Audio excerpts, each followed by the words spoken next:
This is the X-Zone Radio TV show with Rob McConnell on the X-Zone Broadcast Network and our worldwide family of broadcast affiliates. If you have a question for Rob McConnell or his guest, or if you've had a paranormal experience, call toll-free 1-800-610-7035 extension 0 or email xzone@xzoneradiotv.com. On all social media sites, our one address is X-Zone Radio TV.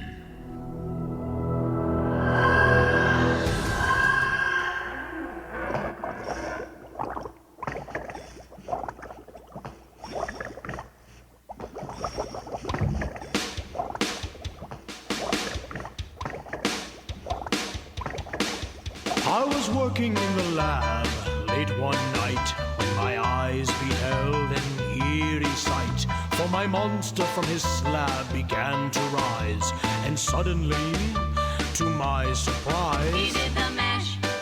He did the monster mash. The monster mash. It was a graveyard smash. He did the mash. It caught on in a flash. He did the mash. He did the monster mash. With my love Notari in the castle east. And good evening, one and all, and welcome back to the X-Zone. I am Rob McConnell, and we're coming to you from our broadcast center and studios in Niagara, Ontario, Canada. Now, instead of taking calls this month, what we're doing is we're just having a one-on-one with our guests. After all, this is Halloween month, and our guests are the who's who when it comes to the weird, the strange, the bizarre, ghost, hauntings, things that go bump in the night, cryptids, Bigfoot, the strange, the weird, the bizarre. But in our home, here in the X-Zone, that's normal. If you'd like to send me an email, though, xzone@xzoneradiotv.com, on all social media sites, X-Zone Radio TV. And to find out about the broadcast schedule for the X-Zone Radio TV show on the X-Zone Broadcast Network, www.xzbn.net. And we're coming to you around the world tonight on the Talkstar Radio Network, Mutual Broadcast Network, and XZBN, and of course on Simul Radio and Simul TV. My guest this hour is Lon Strickler. He is a Fortean researcher, author, and publisher of the syndicated Phantoms and Monsters blog. He began the blog in 2005, which has steadily grown in popularity, and is read daily by tens of thousands of paranormal enthusiasts, investigators, and those seeking the truth. His research and reports have been featured on hundreds of online media sources. Several of these published reports have been presented on various television segments, including History Channel's Ancient Aliens, Syfy's Paranormal Witness, Fact or Fake Paranormal Files, and Destination America's Monsters and Mysteries in America. Joining me now from the United States, somewhere near Gettysburg, is Lon Strickler. And Ron, welcome back to the X-Zone. It's been a long time. Yeah, Rob, thanks for having me. You are one busy guy. Where do you find the time?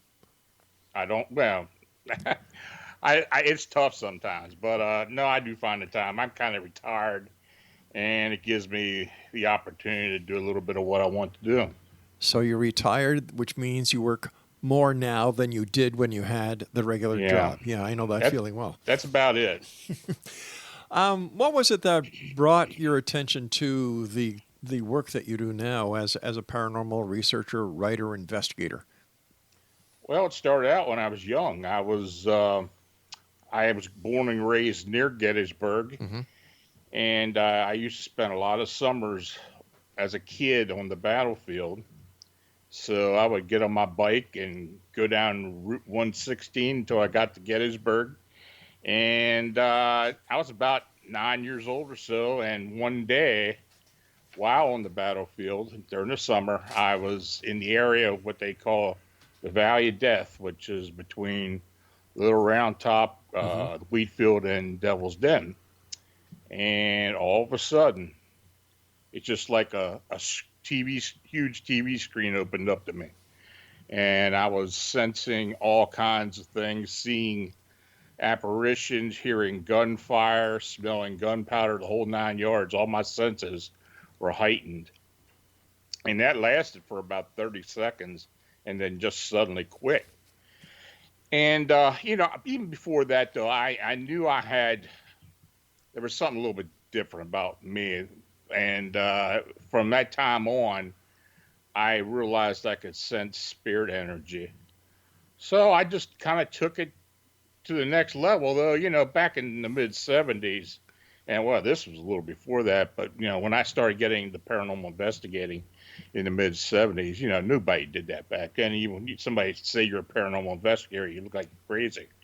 But yeah, and that's what I did. So most of it was doing that type of thing and going to locations and going, helping people out with their hauntings and such. And I did that for a long time, and I still do it occasionally. But as far as getting into cryptids, well, that started the day when I had a Bigfoot encounter. Before we get into cryptids and your encounter with Bigfoot, why is it, in your opinion, after doing what you do all these years, Lon, and speaking to the hundreds of people that you've talked to, why do you think it's that some people can see these ghosts, these portals that open up, they can hear the gunfire, they can smell the powder that's burning, they can hear the anger and the anguish that the spirits are projecting, and yet other people can't? Yeah, that's an enigma. I really don't know why that is, but there are certain people, and I have learned that through my investigations and just doing what I do, that have these innate abilities to just be able to, see and sense things that others can't. I don't know if it's being more open-minded or what the physiology is or the mentality is, but there are people with these differences. Where has been the most haunted place that you yourself have gone? It's tough. I guess Gettysburg, the battlefield itself, is probably the most haunted. I've been to a lot of battlefields, and I've been to a lot of locations where there's been, things that have gone on, like battles and death and such. But I think Gettysburg, it's like a huge capsule, and I don't know if it's because of the topography or just what had happened there, and it was the energy itself stuck around all these years. But I'd say Gettysburg, Gettysburg area in general is probably the most haunted. Really? Yeah. What do you think about the new trend that a lot of haunted destinations are actually charging paranormal investigators to go in and do an investigation? When I heard this, I was floored. You mean actually charging the investigator to come in? Yes. Yeah, I've heard that. I have never done that, and quite frankly, I don't think I know of anybody that has done that. Yeah. There have been some that I've heard about.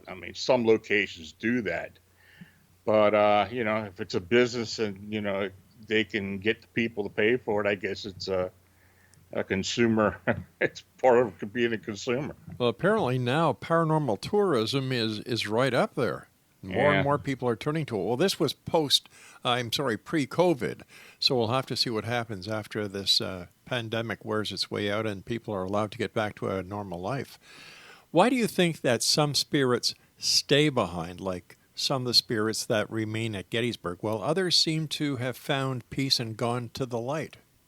I think it has a lot to do with the manner of the way they passed away. If it was a quick death, and I think sometimes these energies, and I don't really like calling them spirits, I like calling them energies more than anything, life energies. I think they just don't realize they're actually dead. And they seem to be wondering and trying to find answers. And, hauntings, I believe, for the most part, are these energies trying to communicate with the living, maybe to ask questions or to get their attention. And I think that's the main reason why they stay on this level. Throughout the investigations that you've done over the years, Lon, has an energy tried to make contact with you? Well, I have been involved with what you call psychic attacks. Really? Yeah. Oh, and sometimes when I'd be involved with doing a remote view session, which I have used in the past with these hauntings, there have been instances where I was able to somewhat communicate with the energy or just kind of see what they were trying to say to me. But there have been instances as well when I'd be attacked and had some physical maladies because of it. In fact, in one instance, I was actually received a large laceration right down the middle of my chest. And another time I had received bruised ribs. Holy cow. And these were distance. These were done by distance. And it gets scary sometimes. I was lucky enough to have a monitor with me that pulled me out of the session. But they can do some damage. Another thing that I've noticed over the last couple of years is that there seems to be a lot more negativity with these energy spikes or these spirits, a lot more demonic attacks. Have you noticed this as well? Well, I don't really call them demonic. I believe evil is evil, and there are malevolent energies Right. out there. As far as an increase, I don't know. I haven't really noticed that. I know some investigators who are almost exclusively into this type of paranormal Right. investigation have made it known that these energies do seem to be more malevolent to some degree. I don't know. I myself have not had that problem, but I have heard of others. Is it possible it is the attitude of the investigator going into the investigation that brings forth the negativity at times from these energy sources? Oh, I believe so. I think there are some very aggressive investigators out there that tend to cause issues with these energies, and I think they have lashed out. Yeah. When it comes to the locations, we've talked about battlefields, and you know that makes a lot of sense because, for example, Gettysburg, a lot of people lost their lives there. But when we look at some of the other locations where paranormal investigators seem to flock to because of the accessibility to these energies or spirits or ghosts, like insane asylums, mental hospitals. Why do you think that these locations are so filled and abundant with paranormal activity? I think it comes down to two things, mainly death, and the other being dysfunction. And I think dysfunction is probably more inclined to cause issues. Not only like with a family that has dysfunction and causes bad energy, Right. and it manifests, in some way like a poltergeist, let's say. But like you said, in this asylum or something, there's a lot of dysfunction between patients and staff and such, and I think that kind of increases the malevolency and the activity. All right, stand by. Lon, you and I have to take our first break. At Exonation, our guest this hour is Lon Strickler, and his website is the Phantoms and Monster website. The website is www.phantomsandmonsters.com. We're going to be talking to Lon on the other side of this commercial break about his recent book, Winged Cryptids, Humanoids, Monsters, and Anomalous Creatures casebook. And we're also going to be talking to him about alien disclosure, experiencers expose reality.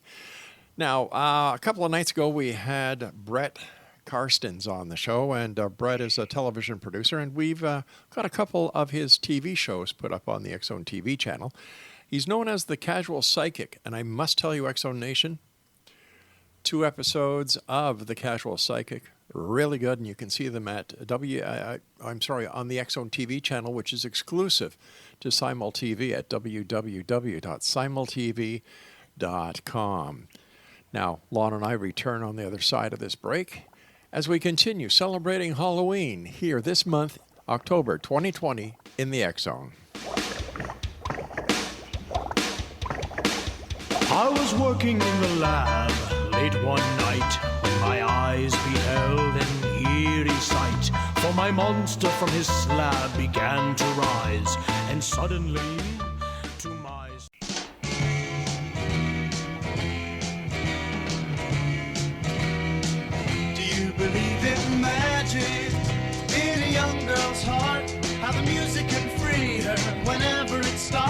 it's magic.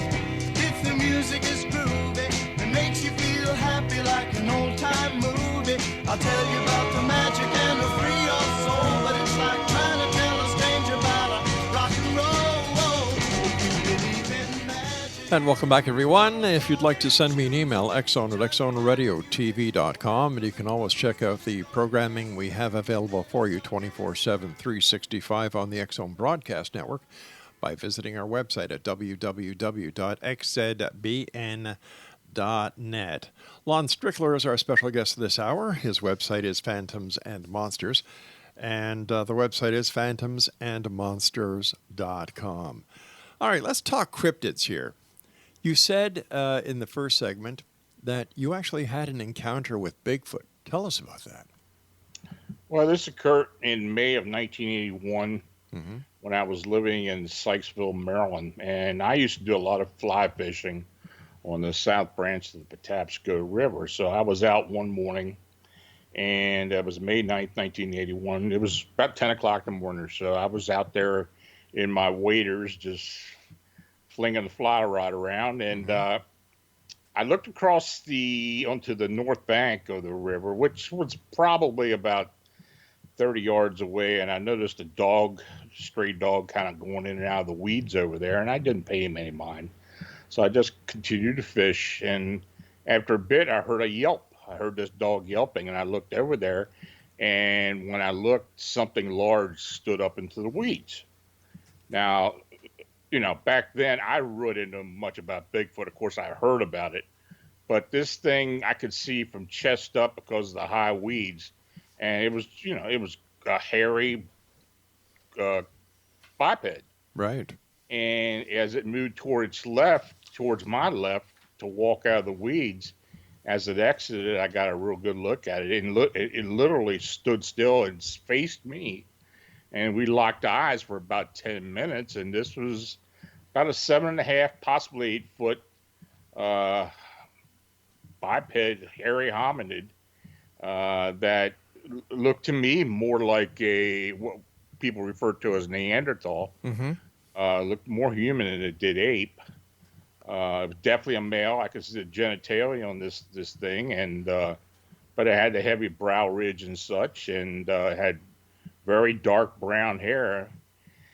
And it just suddenly turned and walked briskly up into the woods. And, I was shocked, of course. I mean, I didn't know what this was. And I, at the time, just went ahead and quit fishing and got up to my car and started to go back into town, which was about a 3-minute drive. Found the first phone I could find and called the police department. Right.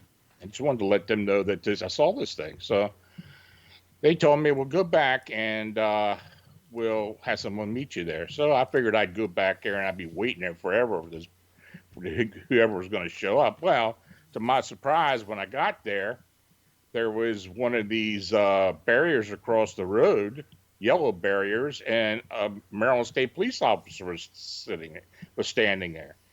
And I rolled my window down. He said, "You got to get out of here." And I told him, I said, "Look, I just called Sykesville Police. I was down here fishing, and I saw this thing." He said, "I don't care. You got to turn around and get out." So I backed up, turned around, and went home. I was living in Sykesville at the time. So about an hour later, I decided, well, I'm going to drive one back down there and see what's going on. Sure. So when I got down there, I mean, there were cars everywhere. I literally had to walk about 3/4 mile after parking on the side of the road because there were so many cars. And when I walked up to the barrier, there was a Howard County police officer there. And I asked him, I said, "Well, what's going on?" And he kind of jokingly said, "Somebody said they saw a Bigfoot." And I didn't tell him I was the one who made the call, but he, he didn't say much else. And I was watching. I mean, there were people everywhere. 8 or 9 people with dogs going in around the weeds and up in the woods and all around up and down the river.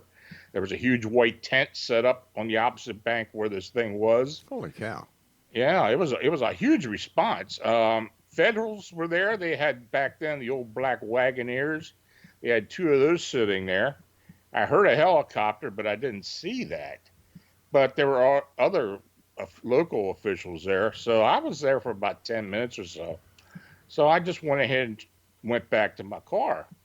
So I didn't really understand what they were doing. I was assuming they were looking for this thing, but I didn't know what was going on. So when I got home, I called the local TV stations in Baltimore, and told them what happened, what I experienced, and they said, "Well, give us a call back in a couple of days, or no, we'll call you." They took my number and everything. So about 4 or 5 days later, I'm waiting for this call.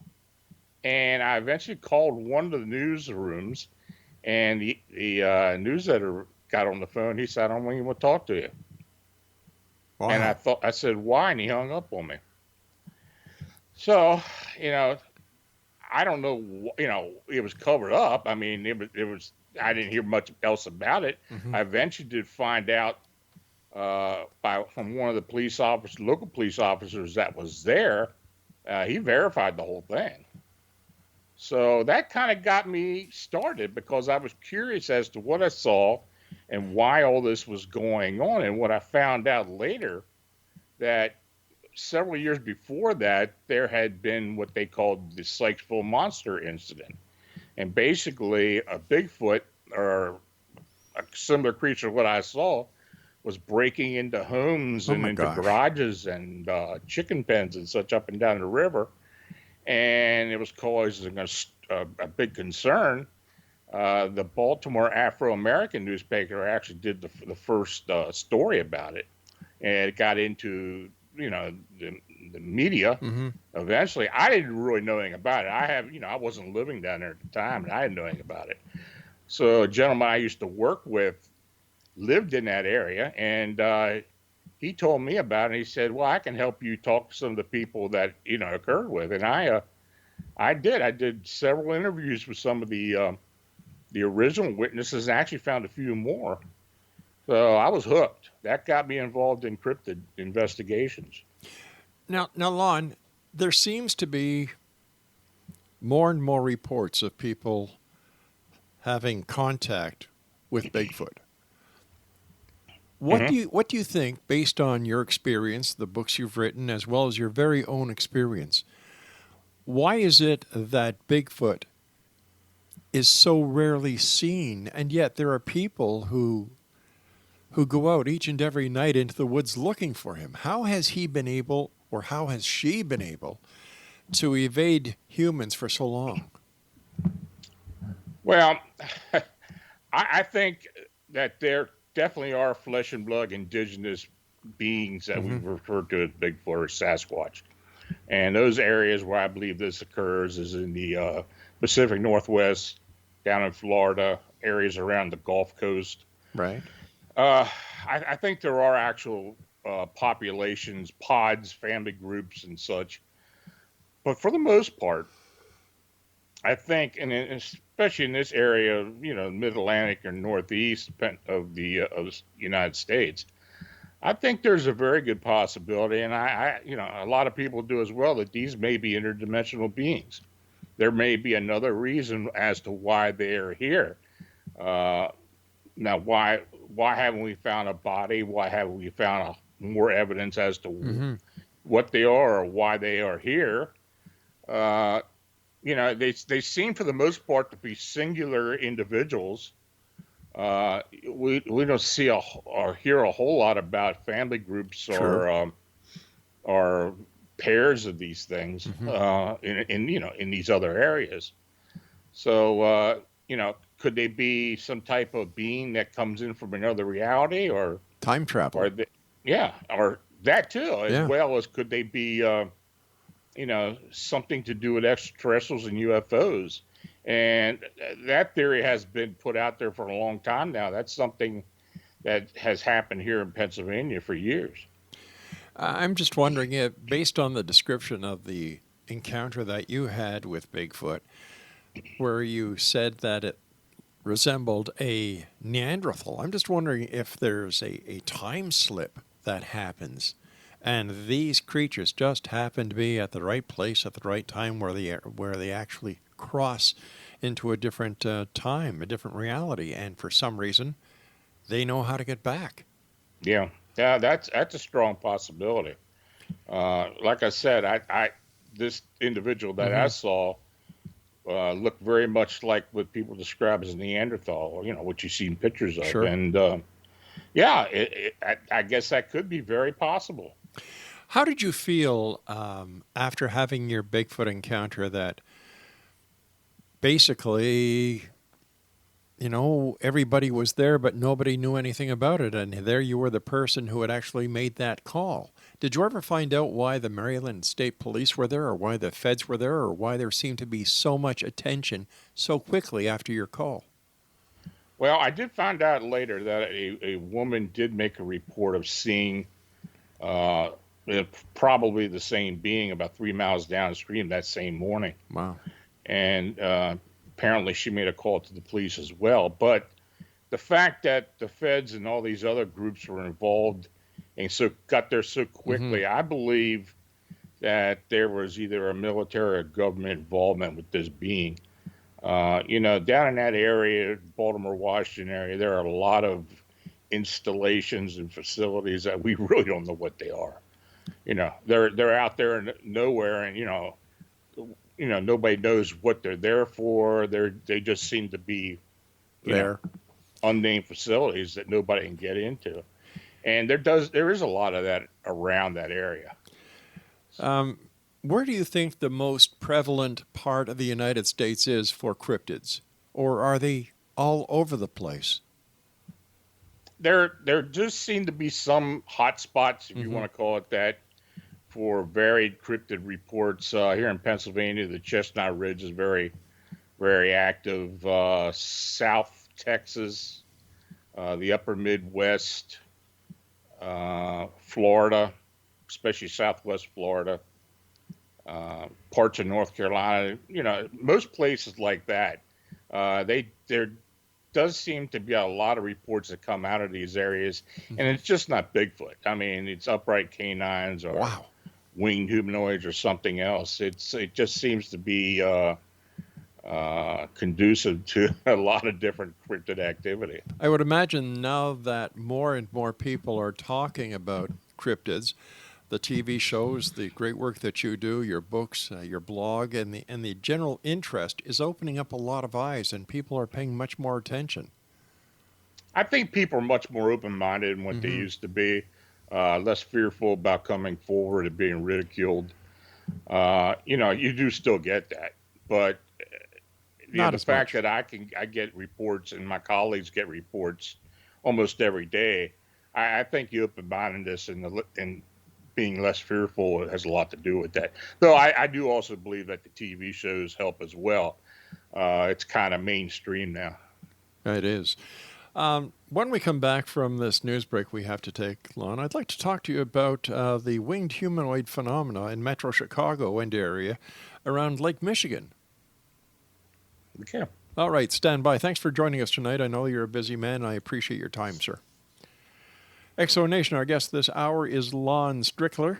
And if you'd like to find out more about Lon, about his books, visit his very informative website at, phantomsandmonsters.com.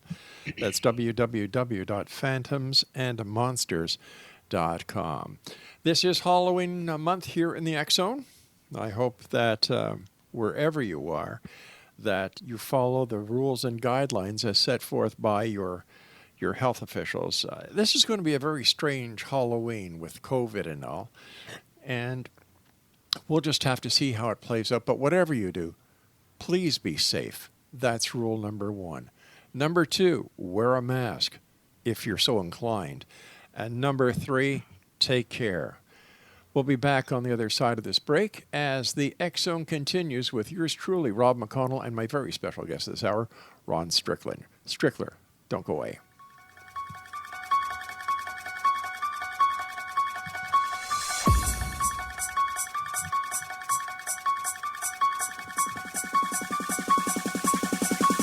Death has come to your little town.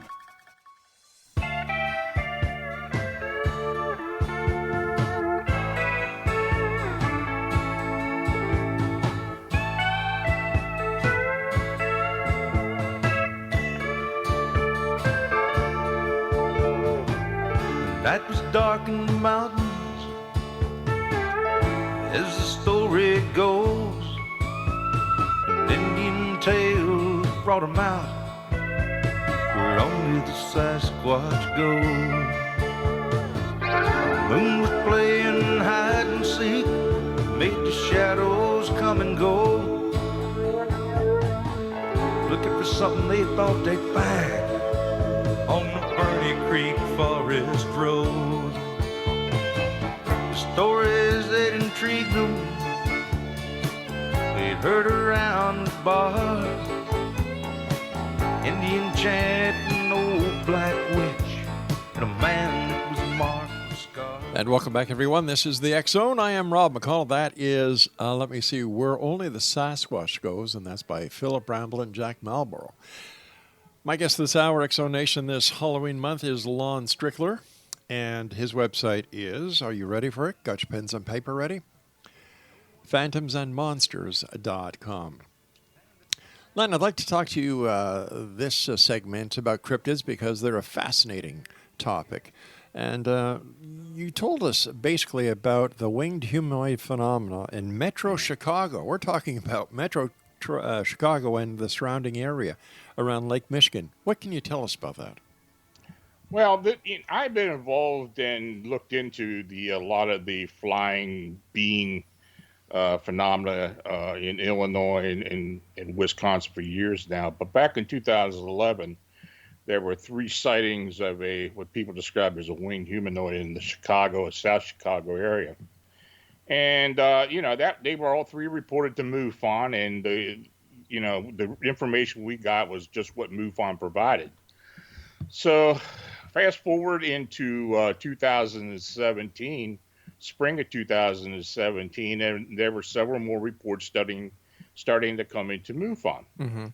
And as they did, we were lucky enough to be able to, my colleague, Manuel Navarrete, in Chicago, was able to talk to at least one of the witnesses.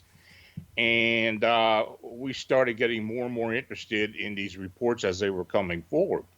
So we started soliciting reports. And for the most part, we started getting all the reports.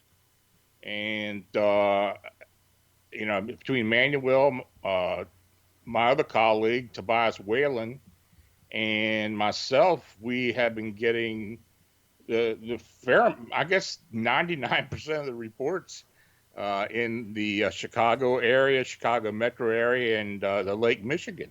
Wow. And at this point right now, I guess we're up to possibly 110 reports of what we believe were valid reporting. Over what period of time, Lon? That is from spring of 2017 to the present. We're still getting reports. And in fact, for the past year, about a year now, since October last year, the majority of the reports have been coming out of O'Hara International and Rosemont area. Any speculation on what this sighting is? Oh, God, I wish I knew. That's the $16,000 question. I wish I did know. Definitely an enigma. We've been looking at all kinds of different angles in this thing, anywhere from the occult to possibly some type of sentry coming in from another reality. A lot, there's just been a lot. And more recently, there has been UFO activity at the airport that possibly is associated with these beings, and including also small non-human entities. So, we're definitely looking more and more into it. And in fact, the reports that we have been getting lately have been coming from airline pilots and people working at the airport, including people that work for TSA. So what do these cryptids or these things look like? Well, for the most part, they are tall and thin, anywhere from 6 to 7 foot in height. Right. Dark in color, looking emaciated, like a emaciated human. Many have red eyes, with a smaller head, and large 10 to 15 foot wingspan of wings that look like that of a gargoyle or a dragon, are bat-like wings. That's pretty big. Yeah, they're good size. Are these same creatures spotted anywhere else in the United States? We have occasionally had some reports of similar type beings. I had a spat of reports down in Pasco County, Florida, around the same time in 2017. We had 3 reports down there. We've had reports in Ohio, Texas, but they were singular reports. Nothing like what's going on in Chicago. Now, these sightings in Toronto, and I don't know why I want to keep saying Toronto, but Chicago, is there any specific time of day, weather condition, time, season where these sightings are more prevalent? Is there a common thread? Not really. I mean, they're seen during the day, at night, mostly at night, at all different neighborhoods by all types of people, in all different situations, quite frankly. And you know, it's nothing we can really pinpoint as to, you know, the one thing that is common is they're mostly fleeting sightings. Oh. The sightings are very brief. Yeah. Long enough for the witnesses to get a good look at it. These beings aren't shy. I mean, you know, and they do occasionally leave a screeching sound. There have been some minor differences in some of them.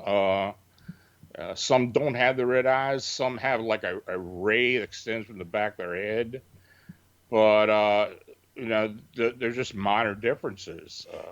Is there any similarity between these cryptids and the Mothman? You know, actually, it's not, even though we had one early sighting that did, you know, was very similar to what the Mothman description was, the insectoid type being. But no, the wing structure in these beings is completely different. It's membrane wings, and it does seem to be able to jettison itself into the air and to propel itself in the air without the use of the wings. Yeah, you know, it's interesting. When we first started investigating this being, I was calling it the Chicago Phantom, but of course the media got a hold of it and started relating it to the Point Pleasant Mothman, and that's how the Mothman moniker got put on this thing. Gotcha. Now you were saying that a number of these sightings are at night. How can people see this cryptid at night? Does it glow? Does it emanate light? Well, most of the time it's because the red eyes are noticed. Oh, I see. Yeah. But, you know, a lot of the sightings have been right in the city. So the light from street lights and such were available. We had a lot of sightings along the lakefront, and, you know, in neighborhoods where there is street lighting. So, yeah, they have been visible. Have you yourself had an encounter with these winged cryptids? I had an encounter back in 1988 with something very similar to this. What was that like? Well, this was I had happened to run into a friend of mine who I was in Boy Scouts with when we were kids. And he and I started talking a bit. In fact, he used to go out with me at night on Gettysburg Battlefield and spend the nights out there. So he was familiar with my abilities and what I used to do as far as the investigation. So as we were sitting there having lunch, he mentioned to me that the old Camp Conawago, there had been some incidents going on there, and that he and a colleague were going to go out that next weekend and camp out and see what all the fuss was, what was going on. These troops were hearing screaming sounds coming from the woods, and they were getting scared out. So he decided that they were going to investigate, and he asked me if I wanted to come along. So I went ahead and met them that next weekend, and we set up camp up into the woods, the camping areas where most of these other troops had been at. And we set up a camp, and, you know, the first night was very uneventful. And, though we did hear something moving about in the campsite, all three of us had a tent. I thought maybe somebody was getting up to relieve himself or something. But in the morning, the other guy had mentioned that he heard footsteps, and I had as well. But, I figured it might have been a deer or something. But then again, we didn't know what it was. So that day we were out hiking in the woods, trying to get a sense of what was going on, see if there was any evidence as to why these screams were emanating. And we were out a good long time. I guess we were out to about 6 that evening. We got back and started, cooking dinner and such.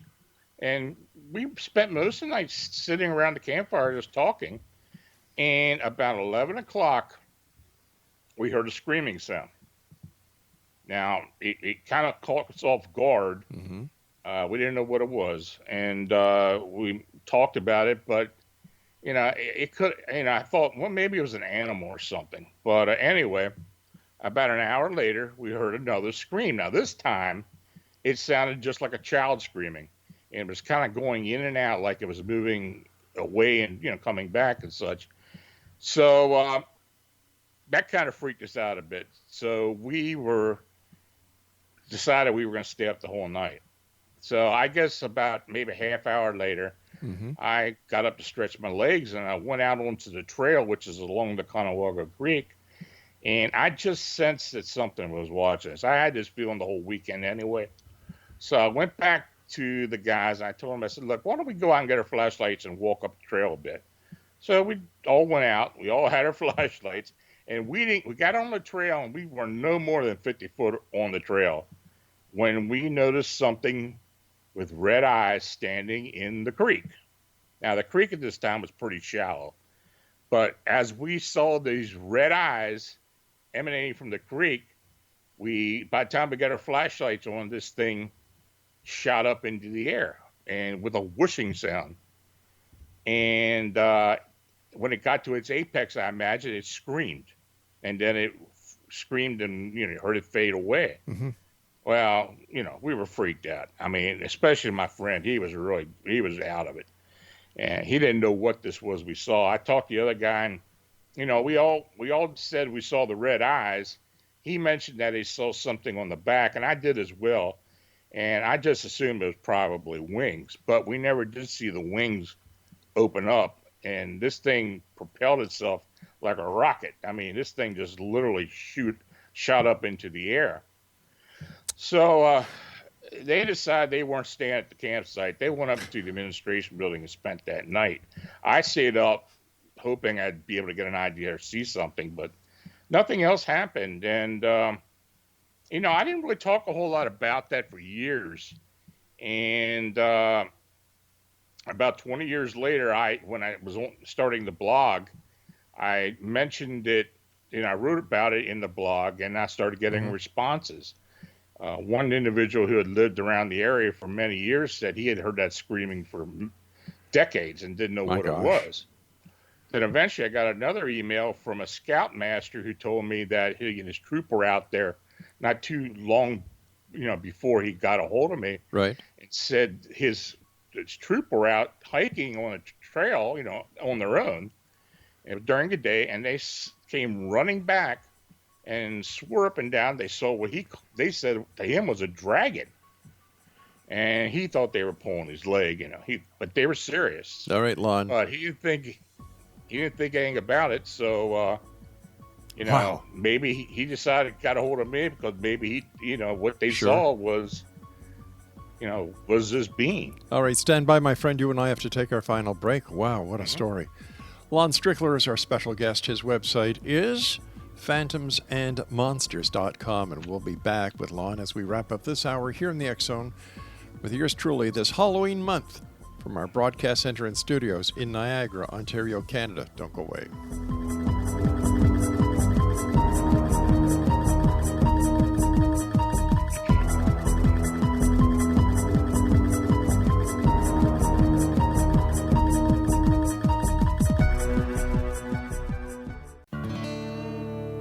Blackwater Hattie lived back in the swamp where strange green reptiles crawl. Snakes hang thick from the cypress trees like sausage on a smokehouse wall. Where the swamp is alive with 1,000 eyes, and all of them watching you.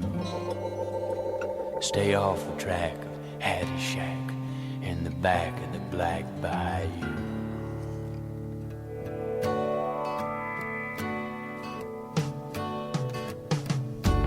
Way up the road from Hattie Shack. And welcome back, everyone. This is the X-Zone. Lon Strickler is our special guest this hour.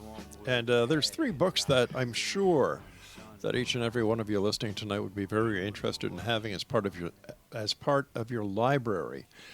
One is entitled Winged Cryptids, Humanoids, Monsters, and Anomalous Creatures, Casebook.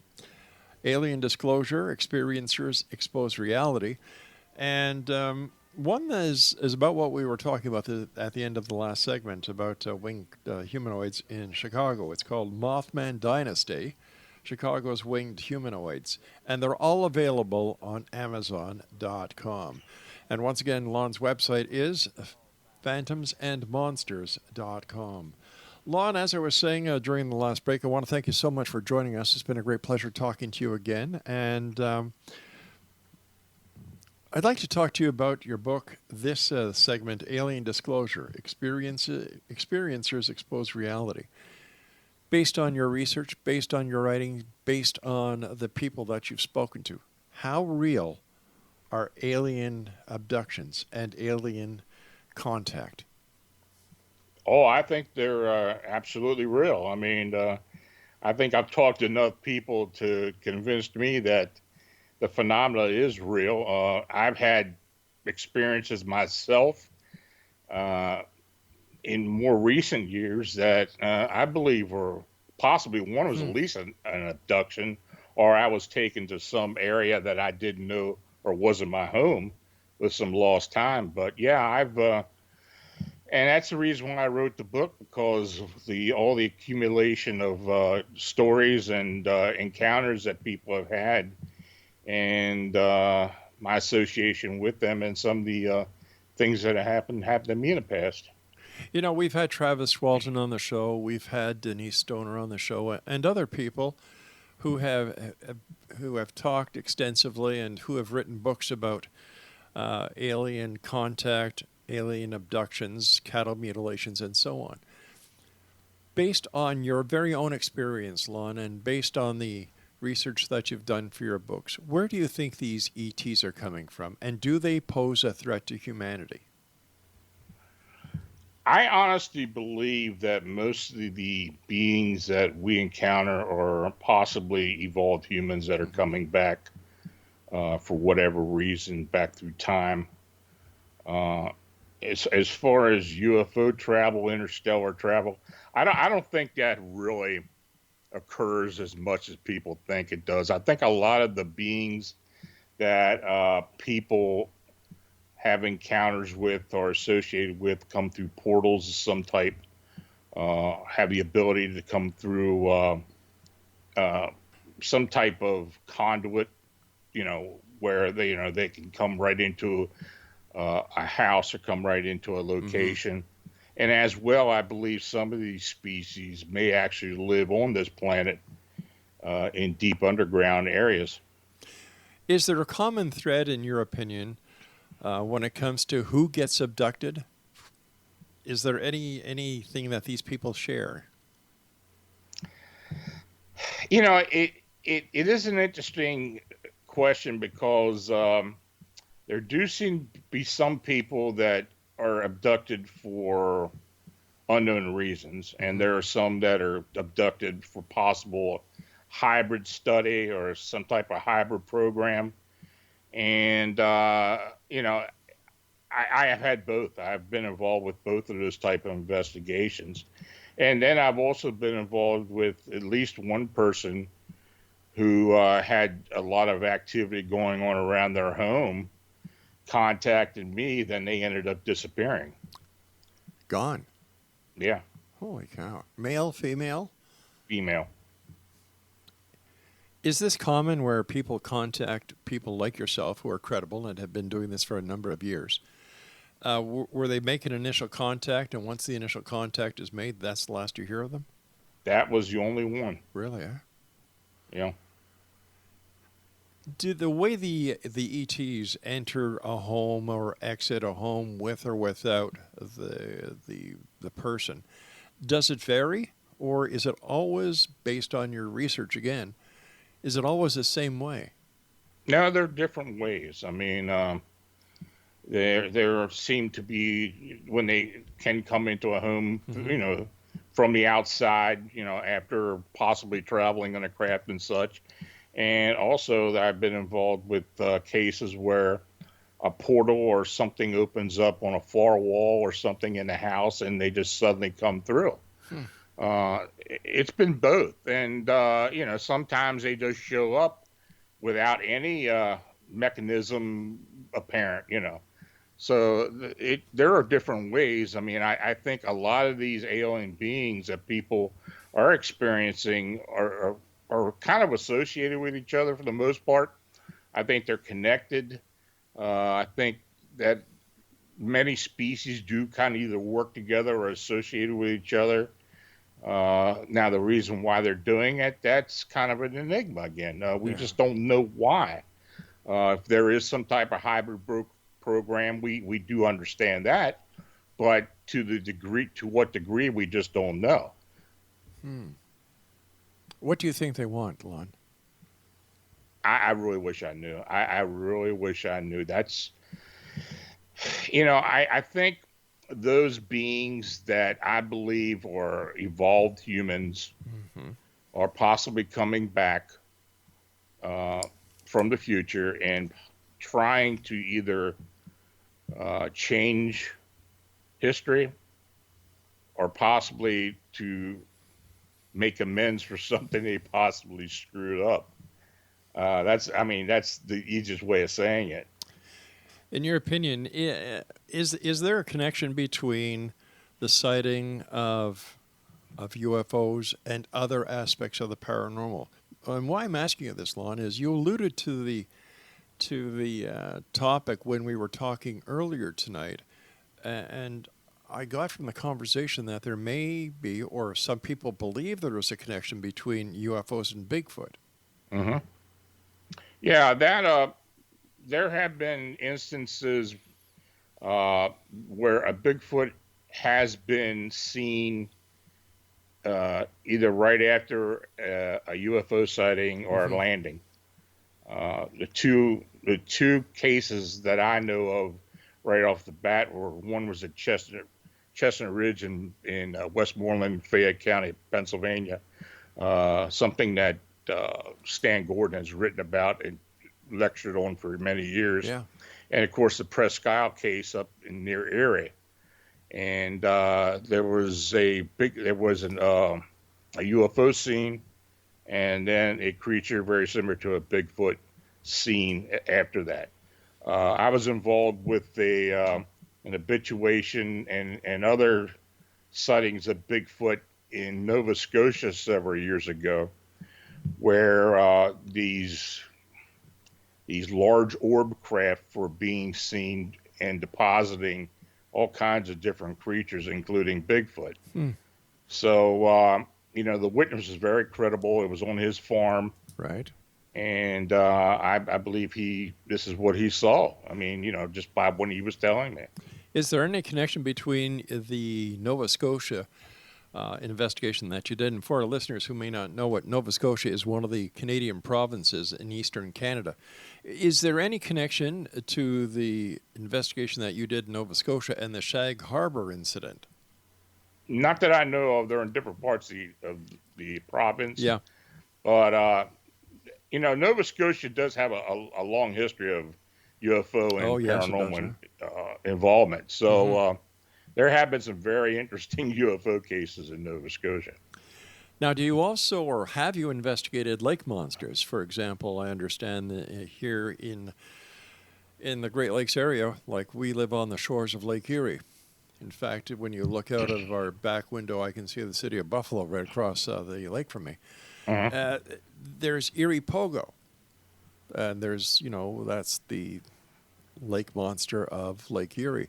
And then you've got Champ in Lake Champlain. You've got Ogopogo in British Columbia, and so on and so forth. The Loch Ness Monster, there's a real famous one. What do you think, or do you have an opinion on these serpent creatures that seem to inhabit certain lakes in the world? Well, there's no real rhyme or reason why they would be there. Mm-hmm. But, there have been so many reports of sightings in these different lakes. There's got to be a, I don't know, supernatural aspect to it. That's the best I can say. Nick Redfern and I have talked about this extensively, where he actually believes that Nessie at Loch Ness is possibly some type of being that kind of comes in and out, that just shows up at certain occasions, may possibly be a supernatural being. Oh, okay. I think that it's a very big possibility of that happening in other places. There is just no real reason why these huge serpentine-like creatures should be showing up at these locations. We've got about 3 minutes before I have to say so long to you for tonight, Lon. We'll have to get you back on because you and I still have so much to discuss.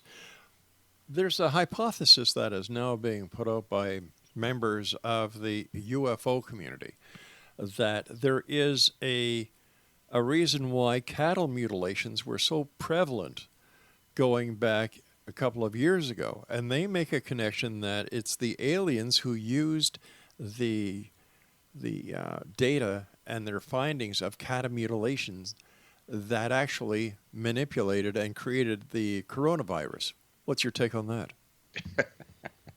Yeah, I don't know about that. I'd had to see a lot more data on that. I just thought I'd throw it past you, my friend. We got a lot of strange emails here in the X Zone. Lon, what's your final thoughts that you'd like to share with the X Zone Nation tonight? Well, just keep your eyes open and don't be afraid to tell someone what you have experienced. Mm-hmm. That's the only way we're going to discover and find out what we're really seeing, what people are seeing, what we're experiencing. This world isn't just about us and the animals we do know about. There are other things out there. There sure are. Let our listeners know how they can find out more about you, Lon. Well, you can go to phantomsandmonsters.com, and I do daily blogs on there, and there's information there about my investigations and my team's investigations. Also, the website cryptidhunters.org is the Phantoms and Monsters Fortean research team and cases we are constantly working on, which includes the Chicago and Lake Michigan winged humanoid cases. My show is Arcane Radio. I do a radio show every Friday night at 9 o'clock, and we do that on the Beyond Explanation YouTube channel. Just search Beyond Explanation, and it'll come up. Lon, again, thank you so much for joining us, and I look forward to the next time that you and I meet back here in the X Zone. Until then, my friend, my best to your teams, and stay safe. Thanks again. Take care, buddy. X Zone Nation, my guest this hour has been Lon Strickler. And for more information about Lon, visit his website, phantomsandmonsters.com. His books, Winged Cryptids, Humanoids, Monsters, and Anomalous Creatures, Casebook, Alien Disclosure, Experiencers Expose Reality. And let me see, the final one is Mothman Dynasty, Chicago's Winged Humanoids, and they're all available on Amazon.com. I'll be back on the other side of this commercial break with the news at 6.5 minutes past the top of the hour as we continue here in the X Zone with yours truly, Rob McConnell, from our broadcast center and studios in Niagara, Ontario, Canada. No matter where you are, listen to your health officials. Comply with law enforcement when it comes to social distancing, my friends. It's very important. And please, stay safe. I'm Rob McConnell. We'll be back. Don't go away.